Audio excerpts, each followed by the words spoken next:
बात कर रहे हैं अमेरिका और ईरान जंग में पाकिस्तान के किरदार के हवाले से। इस्लामाबाद में टॉक्स के अब अमेरिकी सदर ने भी कह दिया कि कल जो है वो उनके नुमाइंदे वो इस्लामाबाद में मौजूद होंगे। सेकंड राउंड हम कह सकते हैं इसको, जिसका आगाज़ होने जा रहा है और इस्लामाबाद को मुकम्मल तौर पर सील किया गया है। जो रास्ते हैं वहाँ पर कड़ी निगरानी हो रही है क्योंकि एक बहुत बड़ा इवेंट है। इसके लिए बहुत ज़्यादा ज़रूरी है कि पाकिस्तान में सिक्योरिटी का अमल हो, इस पर भी बात होगी। लेकिन जो सबसे इंपॉर्टेंट है वो पाकिस्तान के किरदार, पाकिस्तान की काविशें, पाकिस्तान की कोशिशें अमेरिका और ईरान में इस वक्त हार्ड लाइनर के बयानात और जो इस वक्त मौजूदा सूरत हाल है वो कितनी पेचीदा बना सकती है। हमारे साथ मौजूद हैं डॉक्टर आदिल सुल्तान साहब, माहिर बैन अल-अक़वामी उमूर हैं। डॉक्टर साहब बहुत शुक्रिया आपके वक्त का। डॉक्टर साहब, इस वक्त हार्ड लाइनर्स के ऊपर बहुत ज़्यादा गुफ्तगू हो रही है, वो चाहे ट्रंप का मूड है, उनकी स्टेटमेंट हैं, या ईरान के अंदर जो लोग हैं वो हैं। अब तो आबना हरमस बंद कर दिया जाए, उसकी नाकाबंदी कर दी जाए, जहाज़ों पे कब्जे हो जाएं, ये दोनों तरफ से ये स्टेटमेंट्स आ रही हैं। ये कितना स्पॉइलिंग हो सकता है इन मुज़ाकरात के अगले राउंड के लिए? मेरा ख्याल से सिग्नलिंग है, पोस्चरिंग है, दोनों तरफ से अपनी बार्गेनिंग पोजीशंस को अपनी स्ट्रेंथन करना चाहते हैं। फैक्ट तो ये है कि अब यूनाइटेड स्टेट्स का डेलीगेशन आ रहा है। ईरान की तरफ से अभी तक कोई खबरें पॉजिटिव नहीं आई कि उनका डेलीगेशन कब आएगा, लेकिन मेरा ख्याल है अगर यूएस का डेलीगेशन आ रहा है तो किसी अंडरस्टैंडिंग पे ही आ रहे होंगे और ईरानियंस भी आ जाएंगे। तो बाकी जो स्टेटमेंट्स है, जिस तरह से हमें फील हो रहा है, ये जो बताया जा रहा है, आई थिंक ये एक नेचुरल है, बिकॉज दोनों ने एक एक्सट्रीम पोजीशन ली हुई थी। उनकी डोमेस्टिक कॉन्स्टिट्यूएंसीज है, यूएस के अंदर अपना और ईरान के अंदर अपना, तो ये पोस्टरिंग करेंगे। लेकिन अच्छी बात यह है कि अगर ये सेकेंड राउंड के लिए पाकिस्तान में आते हैं और कुछ आगे मजीद प्रोग्रेस होती है तो ये बड़ी पॉजिटिव डेवलपमेंट होगी। डॉक्टर साहब, एक चीज़ जो मैं आज जौहरी मुआहदे के हवाले से जो अमेरिका और ईरान का हुआ था वो पढ़ रहा था, तो तकरीबन कोई 20 मंथ्स 20 महीने का वक्त बहुत ज़्यादा था जो लगा था। अब ये जंगबंदी का मामला और मुस्तकिल जंग का खात्मा है, तो क्या हम ये एक्सपेक्ट करें कि इसमें भी बहुत तवील वक्त लग सकता है? नहीं, मेरा ख्याल कि शायद उतना टाइम नहीं लगेगा, क्योंकि बहुत सारी चीजें पहले जो एक्सपीरियंसेस थे पास्ट, और फिर हमें ये भी देखना है कि जब फरवरी 28 को जब यूनाइटेड स्टेट्स और इजराइल ने अटैक किया तो उस वक्त उससे पहले भी इनडायरेक्ट टॉक्स में ये न्यूक्लियर इश्यूज के ऊपर काफी एग्रीमेंट्स हो गए थे। मेरा ख्याल ये दोबारा से रीओपन नहीं होगा। जो अंडरस्टैंडिंग्स हो गई हुई है उससे बियॉन्ड वो करेंगे। जो मेजर इशू जो है, जो मुझे लगता है ये है कि जो ईरान के एनरिच्ड यूरेनियम जो उनके पास 440 kgs है, वो स्टेट्स चाहता है कि वो लेके जाए, वो ईरान कभी नहीं देगा। तो उस पर कोई मोडालिटी शायद हो जाएंगी कि उसको डाउन ब्लेंड कर लेंगे, या रशिया ने एक ऑफर की है, या उसको किस तरह से मैनेज किया जाए अंडर IAEA। बिकॉज दोनों के लिए ये भी बड़ा क्रूशल है। ट्रम्प साहब ने जिस तरह से ईरान के न्यूक्लियर इश्यू को एक रीजन बना के वो पूरा अटैक कर दिया, और इजराइल ने भी इतने सालों से वो 3 decades से वो एक नैरेटिव बना के न्यूक्लियर पे करके, तो वो भी क्लाइम डाउन करना उनके लिए जरा डिफिकल्ट होता है अपनी पॉलिटिक्स की वजह से। और इजराइल का अपना एक वो जिस तरह से उसने स्केल क्रिएट किया हुआ है GCC कंट्रीज के लिए भी और वेस्ट के लिए कि ईरान का कोई न्यूक्लियर वेपन बनाने के लिए बस वीक्स अवे था या 1 साल अवे था।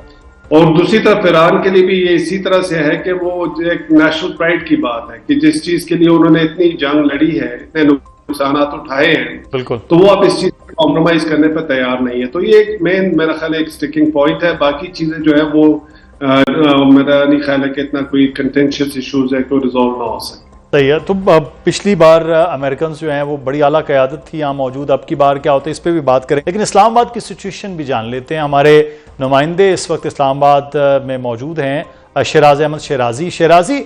इस्लामाबाद में क्या सिचुएशन है अमन अमान के लिए, सिक्योरिटी के लिए जो है वो क्या प्लान रखा गया?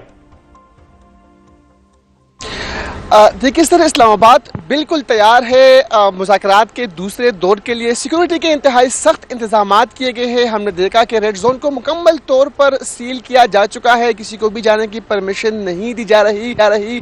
मुख्तलिफ चेक पोस्टों पर इस्लामाबाद पुलिस एहलकार मौजूद है। इसके साथ साथ दीगर कानून नाफिज करने वाले इदारों के जो एहलकार है वो भी अपनी जिम्मेदारियाँ सर अंजाम दे रहे हैं। इसके अलावा मैं अगर तो इस जामियात की बात कर लूँ तो सिक्योरिटी के पेश नज़र भी इस्लामाबाद की टेरिटरी में जामियात थे उनको भी कहा गया है कि तमाम जो क्लासेस है वो ऑनलाइन लिए जाएंगे, जिनमें से कॉमर्स यूनिवर्सिटी है, इंटरनेशनल इस्लामिक यूनिवर्सिटी है, दीगर जो जामियात है उनको भी कहा गया है। साथ ही साथ जो मेट्रो बस सर्विस है रावलपिंडी और इस्लामाबाद के दरमियान चलने वाली उनको भी जो है मुअत्तल किया गया है। इसके अलावा सेरीना और मेरियट जो होटल है वहाँ पर भी जो आम लोग हैं, आम पब्लिक है, उनको जाने की परमिशन नहीं दी जा रही। तो इस्लामाबाद मुकम्मल तौर पर तैयार है दोनों वफूद को होस्ट करने के लिए, इंतजामात मुकम्मल है। इसके अलावा एयरपोर्ट जाने वाली तमाम जो रास्ते हैं उन पर हमने देखा मीडिया पिछली बार काफी था, तो इंटरनेशनल मीडिया के लिए भी वैसे ही इंतजामात हैं लास्ट टाइम जैसा एक प्लान था।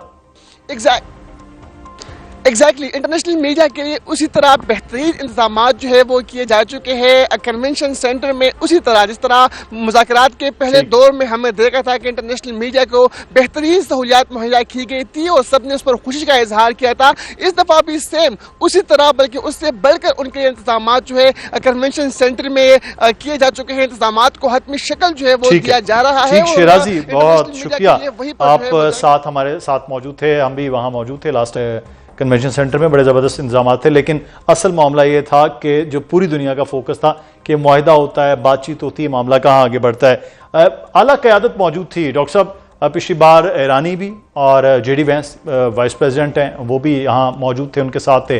तो अब की बार भी आप समझते हैं कि ये अगर कुछ चीज़ें आगे बढ़ती हैं और जो तवक्को की जा रही है कि अगर कुछ साइनिंग सेरेमनी होती है, कुछ चीज़ें होती हैं, तो ट्रंप भी आ सकते हैं और ईरानी सदर भी हो सकती हैं। सोचने को तो बहुत अच्छा हम भी सोच सकते हैं। तो ये चीज़ें अगर मामला बनते हैं तो आप समझते हैं कि उनकी ज़रूरत होगी, वो आएंगे तो ये मुआहिदा आगे चलेगा? जी बिल्कुल, पॉजिटिव तो हमें सोचना चाहिए।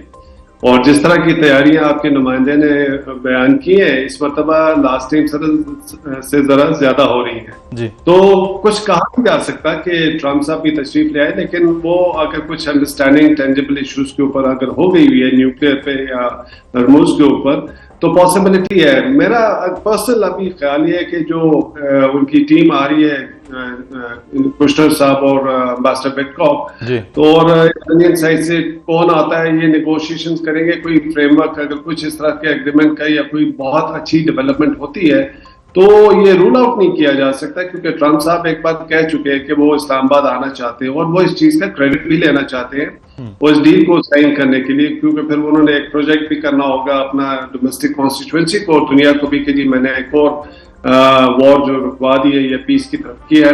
तो रूल आउट नहीं कर सकते, लेकिन लगता ही है रियलिस्टिकली अगर देखें तो फिलहाल ये जो इश्यूज है, मेजर इश्यूज, इन पे डिफरेंसेस है और वो कितने नैरो होते हैं और वो डील या वो जो फ्रेमवर्क एग्रीमेंट आगे मोडालिटीज कितने हद तक वो चलती है कि ट्रंप साहब उसमें अट्रैक्ट हो और वो खुद आके साइन करना चाहे, वो जरा अभी मुश्किल लग रहा है। लेकिन चूंकि जिस तरह से सूरत हाल होती है, सुबह कुछ और होता है, शाम को कुछ और होता है, प्रोडिक्शन करना काफी मुश्किल, और फिर ट्रंप साहब की प्रोडिक्शन वो काफी डिफिकल्ट है। पाकिस्तान की कोशिशें जो हैं वो पहले सिर्फ ये कहा गया था कि होस्ट हैं, फैसिलिटेटर हैं, लेकिन उसके बाद जिस तरह से पाकिस्तान के फील्ड मार्शल, वजीर आजम दौरे कर रहे थे, बात हो रही थी और दोनों को इंगेज किया जा रहा था, वो फैसिलिटेटर से बहुत आगे, हम मीडिएटर बल्कि शायद उससे भी आगे चीज़ों को लेकर चल गए। ये पाकिस्तान की कोशिशें आप किस तरह से देखते हैं?